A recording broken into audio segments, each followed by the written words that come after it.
The UK's Minister for the Armed Forces has offered to personally meet the family of a Kenyan woman allegedly murdered more than a decade ago by a British soldier. James Heapy told the BBC he absolutely understood the pain of the relatives of Agnes Wanjiru, whose body was discovered in 2012 in a septic tank near a British military base in Nanyuki, central Kenya. Speaking to the BBC during a visit to the country, he said, "I absolutely understand their pain. I am happy to meet and discuss and sympathize and understand as best I can."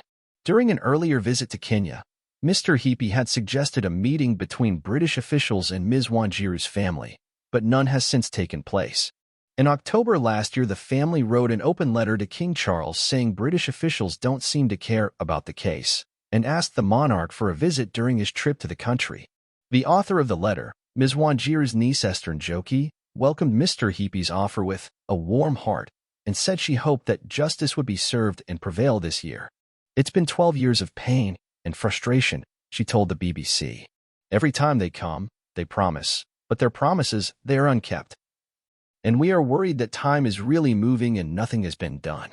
The minister told the BBC that Kenya had not formally asked for the extradition of suspects, but the UK would support any requests that are made, up to and including charging and an extradition.